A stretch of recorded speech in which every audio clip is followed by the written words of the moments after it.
지금 여기 이 사진을 한번 보시죠. 사진 속에는 3명의 여성이 있습니다. 각기 다른 인종의 여성이 전통 의상으로 보이는 옷을 입고 나란히 한 줄로 서 있죠. 가장 왼쪽에 서 있는 여인은 아이슬란드의 여성입니다. 가운데 서 있는 여인은 현재 미국령 버진 아일랜드에 포함된 세인트 크로이라는 섬 출신의 여성입니다. 가장 오른쪽의 여성은 페로제도 출신의 여성입니다. 그런데 1905년에 공개된 이 사진 한 장 때문에 당시 수많은 아이슬란드 학생들은 분노를 금치 못했습니다. 그들은 집단적으로 들고 일어나 항의했죠. 그들이 화가 난 이유는 무엇이었을까요? 이 사진이 공개된 곳은 1905년 5월부터 9월까지 덴마크에서 열린 티볼리 식민지 박람회였습니다. 이 행사의 목적은 한창 제국주의가 진행되던 19세기 당시 덴마크를 다른 유럽 제국들과 대등한 식민지 강국으로 연출하기 위한 것이었습니다. 한때 북유럽 일대의 큰형님으로 군림했던 덴마크는 19세기로 넘어오면서 과거의 강국으로서의 영광을 잃고 작은 나라가 되어 있었죠. 1814년 노르웨이를 잃고 1864년 프로이센에게 슐레스비 홀슈타인 영토마저 잃으면서 덴마크는 국가로서 큰 상실과 트라우마를 겪었습니다. 1880년대부터 1910년대까지 유럽의 강력한 제국들은 제국의 우월함과 함께 여기서 비롯되는 인종적인 위계를 대중들에게 각인시키기 위해 인간을 전시하는 박람회가 연속적으로 일어나고 있었습니다. 독일의 동물학자 칼 하겐베크가 1874년 사모아인과 사미인을 동물들과 함께 전시한 것을 시작으로 19세기 후반 인간 전시는 제국들 사이에서 하나의 트렌드로 자리 잡고 있었죠. 덴마크는 스스로 처한 국가적인 도전 속에서 유럽 사회에 뭔가를 보여줄 필요가 있었습니다. 이런 가운데 당시 덴마크의 식민지였던 아이슬란드, 덴마크령 서인도제도, 페로제도의 주민들을 전시하자는 아이디어까지 이르게 된 것입니다. 1904년에 티볼리 박람회를 계획한 덴마크의 예술공예협회가 실제 사람을 전시물로 보여줄 것이라는 계획을 발표하자 제국주의의 비인간성에 대한 거센 논란이 일어났습니다. 문제 제기를 시작한 측은 아이슬란드 레이캬비크의 신문들이었습니다. 트요 돌비루라는 신문사는 식민지 전시라는 표현을 사용하며 이를 강력하게 반대하는 사설을 실었습니다. 그런데 사설의 내용이 좀 이상합니다. 이 사설은 원조에서 아이슬란드인들이 분노한 이유는 단순히 인간 전시가 보여주는 비인간성에 대한 반발이 아니었습니다. 사설의 원조는 쉽게 말해 이런 말이었습니다. 미개한 자연인과 우리 아이슬란드인들이 섞여서 인간 전시에 사용되는 것을 용납할 수 없다는 것이었죠. 아이슬란드의 언론사뿐 아니라 아이슬란드의 학생들 역시 반발에 나섰습니다. 1904년 12월 15일 아이슬란드의 총학생회는 찬성 39대 반대 2로 항의 결의가 통과되었습니다. 1904년 12월 27일 덴마크의 일간지 베를링스케에서 이들의 공식 항의 내용의 전문이 실렸습니다. 이들의 항의문에는 이런 내용이 적혀 있었습니다. 우리는 그곳에서 주로 일반적인 문명국들과 여러 면에서 구별된다고 여겨지는 다양한 자연민족을 전시해왔음을 알고 있다. 이번에는 우리를 이른바 흑인과 에스키모와 함께 나란히 전시하려고 한다. 우리는 이것이 우리의 문화와 민족성에 대한 모욕이라고 판단한다. 결과적으로 아이슬란드인들은 전시의 비인간성 자체가 아니라 그들의 인종 위계의 인식 속에 열등하다고 판단되는 인종들과 자신들이 동등한 위치에서 전시되는 점에 대해 아주 예민하게 반응하고 상당히 분개한 것으로 보여집니다. 식민지 전시라는 재현 방식에 아이슬란드가 편입되는 부당함, 즉 그 기저의 위계 논리 속에서 아이슬란드가 식민화 가능한 자들과 함께 배치되는 부당함을 제기했던 것입니다. 문학사학자 용 잉그비 요한손 역시 이들이 문제 삼은 것은 전시 자체의 논리가 아니라 그 맥락 속에서 아이슬란드가 잘못 배치된 점이었다고 지적했죠. 이러한 아이슬란드의 집단적 반발로 인해 덴마크 주최 측은 전시의 제목을 아이슬란드를 위한 전시에서 아이슬란드에서 온 전시로 변경했습니다. 포가 프라로 용어가 바뀐 것은 매우 미묘하지만 이 안에는 아주 교묘한 프레임 전환이 들어있었습니다. 본래의 제목에서는 덴마크가 아이슬란드를 대상으로 무언가를 보여주고 가르치는 아이슬란드를 전시의 객체로 놓는 용법으로 보이지만 수정된 제목에서는 아이슬란드가 직접 가져온 것의 뉘앙스를 풍기면서 보여주는 쪽의 주체성을 상대적으로 인정하는 효과를 낼 수 있었죠. 물론 이는 전시의 본질을 바꾼 것이 아니라 간판만 미묘하게 바꾼 꼴이었으므로 강행되는 박람회에서 여전히 다른 식민지인들과 같이 전시되는 것에 대한 불만은 계속되었습니다. 한편 덴마크의 언론에서는 이러한 아이슬란드의 반응에 대해 그들이 과민하고 무례한 존재라는 인식을 드러냈습니다. 윌란지 포스트는 행사의 개막 기사에서 아이슬란드를 예민하고 곧잘 모욕을 운운한다고 꼬집은 것입니다. 한 장의 사진에서 촉발된 아이슬란드의 과민한 반응, 그리고 덴마크와 아이슬란드 사이의 관계, 이 모든 것들은 어디서 왜 출발한 것일까요? 이 내용은 저의 책 시선 너머의 지식에 포함된 내용입니다. 저는 예전에 한 영상을 통해 아이슬란드는 왜 맥도날드가 없는지에 대해 다룬 적이 있었죠. 여러 지표에서 선진국으로 인정되는 아이슬란드에서 유독 맥도날드가 없는 점이 매우 흥미로웠던 이유는 맥도날드라는 브랜드 자체가 골든아치 이론으로 설명된 적이 있을 정도로 서구화와 세계화의 상징적인 존재로서 기능하기 때문입니다. 보통 체제가 불안정하거나 경제적인 여건이 열악한 나라들에서 맥도날드가 존재하지 않는 편이 많은데 1인당 소득도 높고 정치적으로도 매우 안정된 북유럽의 아이슬란드에서 맥도날드가 폐점을 한 것은 다소 의아하게 여겨집니다. 과거 영상에서는 아이슬란드의 금융위기를 중심으로 경제적 측면에서 그 배경을 다루었습니다. 하지만 아이슬란드에서 맥도날드가 문을 열었다가 폐점을 한 이야기 이면에는 단순한 경제적인 이유를 넘어서 아이슬란드가 가진 정체성에 대한 문제도 연관되어 있습니다. 오늘은 아이슬란드가 겪은 타자와의 역사, 그리고 그로 인해 아이슬란드인들의 자기인식이 어떤 모습으로 형성되었는지, 그것이 맥도날드의 폐점과 관련해 어떤 의미가 있는지를 살펴보겠습니다. 그럼 아이슬란드의 피집의 역사부터 살펴보죠. 아이슬란드는 874년부터 많은 스칸디나비아인들이 이주를 시작했고 930년엔 알팅기라고 불리는 자체적인 의회제도도 갖춘 아이슬란드 자유국이 세워졌습니다. 그러나 아이슬란드는 1262년부터 노르웨이의 지배를 받기 시작합니다.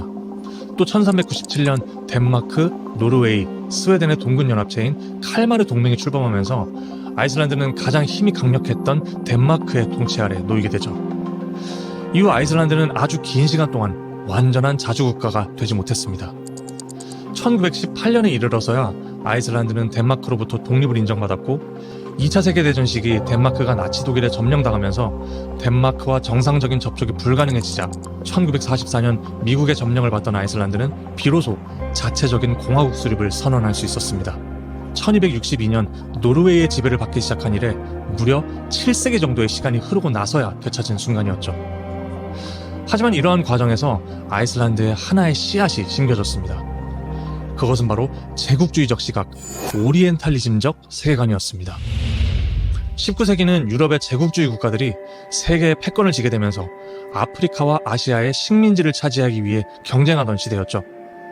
이때 형성된 오리엔탈리즘적 세계관이란 당시를 살아가던 많은 이들에게 방향성에 기반한 특정한 선입견을 만들어냈습니다. 세계를 유럽으로 대표되는 서양과 그 외의 지역인 동양으로 양분하는 이 세계관에서는 아프리카를 기준으로 북쪽에, 그리고 아시아를 기준으로 서쪽에 위치한 유럽인들만이 문명화되고 진보한 존재로서의 우월성을 획득하게 되었습니다. 그렇기 때문에 북과 서는 자연스레 근대성과 문명을 상징하는 것으로, 반대로 남과 동은 전통과 후진성을 상징하는 것으로 여겨졌죠. 그렇다면 유럽에서도 가장 북서쪽에 위치한, 지리적으로만 본다면 오리엔탈리즘적 세계관에서 가장 문명화된 곳으로 여겨져야 할 아이슬란드는 유럽인들에게 어떻게 인식되었을까요? 놀랍게도 오스트리아나 프랑스 등 당시 유럽 제국주의 국가 출신의 대다수의 작가들은 아이슬란드를 장엄하고 신비로운 자연의 땅으로 여기면서도 동시에 무례하고 더럽고 야만적이며 매우 후진적인 사람들이 거주하는 곳으로 주로 묘사하곤 했습니다. 또 덴마크의 식민지이자 하위 주체로서 불행하고 불결한 사람들이 사는 곳으로 표현했죠. 이런 인식은 전형적인 오리엔탈리즘적인 세계관으로 서양인이 동양인을 바라보는 관점과 매우 일치했습니다. 유럽인들에게 아이슬란드는 그들의 지리적 위치와는 관계없이 문명화된 북서쪽의 유럽으로서 인정되지 않고 타자화되었던 것입니다. 의심의 여지도 없이 지리적으로 유럽에 위치하고 있는 아이슬란드는 스스로를 도대체 어떻게 바라봐야 하는지 혼란을 겪게 되었습니다. 오리엔탈리즘의 담론은 권력을 가진 이들에게 우월성을 부여하기도 하지만 타자화된 이들에게도 스스로를 어떻게 바라봐야 하는지 큰 영향을 미치기 때문입니다. 아이슬란드는 유럽인들로부터 끊임없이 문명화되지 못한 야만의 존재로 타자화되면서도 인종적으로는 백인으로 구성된 특이한 입장의 나라였죠. 19세기 유럽의 식민주의는 본질적으로 백인 종족의 확장에 관한 것이었는데, 그렇기 때문에 아이슬란드는 제국주의의 인종적 편견 속에서 아프리카, 아시아, 카리브 식민지의 나라들과는 또 다르게 여겨지기도 했습니다. 그렇다면 도대체 아이슬란드는 유럽이 아니면 무엇인 걸까요? 그렇다고 아이슬란드를 동양으로 봐야 하는 걸까요? 아이슬란드는 외부 유럽인들에 의해 이런 타자화와 낙인이 내재화되자 이를 극복하고 유럽인이라는 그룹에 속하기 위해 민족주의 지식인들을 중심으로 부단히 애쓰기 시작했습니다. 19세기 아이슬란드에는 시기르디르 그비드 민손이라는 이름의 한 예술가이자 민족주의가 투철했던 아마추어 고고학자가 있었습니다. 그는 1863년 고대 유물박물관을 설립하고 1864년 한 신문에 이렇게 투고했습니다. 이렇게 박물관을 설립한 큰 이유는 우리가 항상 스스로 먹지도 못하고 야만인처럼 기어서 들어가는 진흙 오두막밖에 없는 무방비한 약자들이라고 생각하는 외국인들의 견해로부터 우리를 해방시키는 것이다. 아이슬란드는 유럽인들의 부정적인 인식에 대응하기 위한 방편으로 독자적인 문화를 적극적으로 내세우는 길을 택했습니다. 대표적인 예가 바로 우리가 흔히 어떤 웅장한 역사 이야기를 일컬을 때 주로 쓰는 대명사인 사가입니다. 아이슬란드어로 역사를 뜻하는 사가는 10에서 11세기 유력 가문을 중심으로 한 정착민들의 이야기를 기록한 것인데, 이 사가를 자신들이 한때 영광스러운 과거를 지닌 민족임을 증명하는 자료로 활용하고 더 이상 덴마크의 변방이 아니라 오랜 전통을 지닌 독자적인 문화 공동체임을 주장하는 데 활용했죠. 또 이 사가에 쓰여진 아이슬란드어의 정통성을 부각시켰습니다. 아이슬란드어는 지금까지도 거의 변화를 겪지 않고 바이킹들이 사용하던 고대 노르드어의 특징을 고스란히 간직하고 있는 언어인데, 이런 점을 적극 활용해 극도의 순수주의를 추구함으로써 마치 북한처럼 모든 외래어를 다 아이슬란드어로 바꾸어 사용해왔죠. 이렇게 아이슬란드는 자신들만의 역사와 문학, 또 고유의 언어 등을 내세워 덴마크를 비롯한 북유럽 국가들과는 확연히 구별되는 문화적인 정통성을 추구하려 했습니다. 이는 내부적으로도 타자와의 상처를 입은 아이슬란드인들로 하여금 자긍심을 갖도록 만드는 중요한 요소였습니다. 하지만 한편으로 오리엔탈리즘적 세계관의 상처를 입고 이를 극복하고자 했던 아이슬란드는 스스로마저 그 세계관에 감염되어 버렸습니다. 아이슬란드는 자신들이 당한 타자와를 다른 민족에게 가하기 시작했습니다. 아이슬란드는 페로 제도에 사는 페로인이나 그린란드의 원주민인 이누이트 등 자신들과 이웃한 북대서양 섬들의 사람들에 대해서 철저히 동양화했습니다. 자신들을 다른 식민지 피지배 민족과 구별하려고 한 것이죠. 19세기 말과 20세기 초 아이슬란드의 민족주의 작가와 지식인들은 여러 잡지나 평론에서 당시의 인종주의적인 언어를 무비판적으로 채택했고 오히려 더 제국주의적인 서사를 담아냈습니다. 이를 통해 아이슬란드는 덴마크의 식민지로서가 아닌 문명화된 유럽인으로의 범주에 스스로를 위치시키려고 했던 것입니다. 이런 배경 속에서 일어난 사건이 바로 덴마크 티볼리 박람회 사진에 대한 아이슬란드 학생회의 거센 반발이었습니다. 아이슬란드의 민족주의는 이렇게 유럽인들의 끊임없는 타자화 속에서 독자적인 주권을 가진 국가가 되고자 하는 열망과 유럽과 대등한 근대적인 국가로 인정받고자 하는 열망이 서로 뒤섞여 있었습니다. 지리적으로는 유럽에 속하지만 덴마크의 오랜 식민지이자 유럽이 아닌 곳으로 여겨지는 그 애매한 경계선 사이에서 아이슬란드는 스스로 근대적인 유럽의 일원임을 증명해야 했던 것이죠. 이러한 근대성에 대한 아이슬란드의 집착이 현대에서도 고스란히 드러난 사례가 바로 아이슬란드의 금융위기였습니다.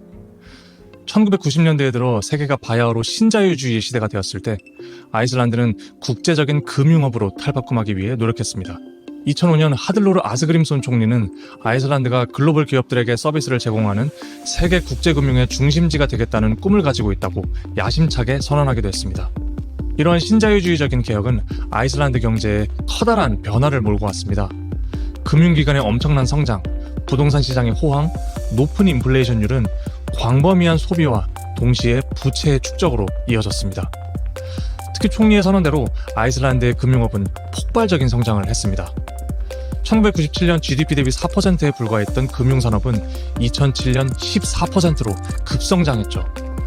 이런 금융업 덕택에 아이슬란드는 실제로 2000년대 유럽의 금융허브로 자리매김하면서 국제사회에 대단한 관심을 받기 시작했습니다. 2005년 IMD 국가경쟁력 순위에서 유럽 국가 중 가장 높은 순위인 4위에 오르고 2007년 1인당 GDP는 7만 375달러로 세계 3위에 오르는 등 각종 지표에서 대단한 선전을 하며 바야흐로 세계에서 가장 부유한 나라 중 하나가 되었습니다. 비로소 20세기 초반에 민족주의자들이 기대했던 바로 그런 순간이 아이슬란드에게 도래한 것처럼 보인 것이죠. 재밌는 점은 아이슬란드의 미디어에서 금융부문 엘리트들의 공격적인 투자 성향을 마치 세계를 침공하는 바이킹에 빗대어 정복이나 지배의 어휘를 사용하기 시작한 것입니다. 2007년 아이슬란드의 주간지인 마르카 두린의 한 뉴스에서는 란즈방키가 유럽 각국에 계좌를 열었다는 소식을 전하면서 유럽 침공이라는 제목을 붙였고, 비드스키프타 블라디드라는 언론은 같은 해 아이슬란드 은행의 해외 인수 소식을 다루며 전 세계가 아래에라는 제목을 붙이기도 했습니다. 미디어는 공격적이고 민족주의적인 레토릭을 끊임없이 사용하면서 마치 국가가 이런 미래를 향해 진취적으로 나아가고 있는 것처럼, 그리고 아이슬란드의 금융 엘리트들의 성공이 마치 국가 전체를 대표하는 것으로 비춰지도록 이미지를 형성해갔습니다. 과거 제국주의 국가들로부터 근대성에 결여된 것으로 여겨진 역사적인 기억과 맞물려 비로소 이 근대성을 부여해준 것처럼 느껴지는 경제적인 호황은 비판적 논의 없이 사회적으로 강하게 수용되어 갔습니다. 2006년 덴마크의 단스케 은행이 아이슬란드 은행의 부채와 경기 과열을 지적한 보고서를 발표한 일이 있었습니다. 그런데 이에 대해 아이슬란드 외교부 장관 대행은 단스케 은행의 비판이 뭔가 부자연스럽다고 말하면서 그러한 지적은 덴마크가 아이슬란드에 대해 느끼는 질투심과 관련돼 있을 것이라고 하는 듯한 발언을 했습니다. 아이슬란드의 미디어들 역시 본래 평등지향적인 북유럽의 라이프 스타일과는 배치되는 부유한 투자자와 금융계 인사들의 호화로운 삶에 대해 긍정적으로 보도하고, 해외 시장을 정복해 아이슬란드의 위상을 드높이는 비즈니스 바이킹으로서 이런 비즈니스 엘리트들의 모습을 매우 바람직한 것으로 묘사했습니다. 심지어 이런 금융계 인사들이 정치인들과 자주 어울리는 모습들까지 여과 없이 조명되었는데, 부패에 대한 어떤 우려도 없이 유쾌하고 긍정적인 방식으로 보도되었죠. 그뿐만이 아니었습니다. 수많은 외국의 애널리스트들은 아이슬란드를 방문하여 아이슬란드의 경제 기적을 칭송하면서 국가의 지도자와 이런 비즈니스 엘리트들에 대한 국민들의 든든한 신뢰가 있었기 때문에 지금의 아이슬란드가 있을 수 있었다는 식으로 치켜 세우기까지 했습니다. 하지만 아이슬란드의 급격한 성장은 결코 정상적인 것이 아니었습니다. 은행이 주도하는 금융 부문만 아이슬란드 전체 GDP의 무려 96% 가까이 차지하기에 이르렀고, 2007년 말 아이슬란드 3대 은행의 자산은 1조 4천억 크로너까지 올라 아이슬란드 GDP의 무려 10배에 달할 정도가 되었죠. 비정상적인 아이슬란드의 급격한 금융업 성장은 결국 2008년 세계 경제 위기가 터지면서 순식간에 거품이 꺼져버렸습니다. 사회는 한순간에 혼란에 빠졌죠. 국민들은 담보로 잡힌 집과 자동차 가격보다도 높은 수억 원의 빚을 떠안게 되었고, 평균 수입은 하루아침에 반토막이 났습니다.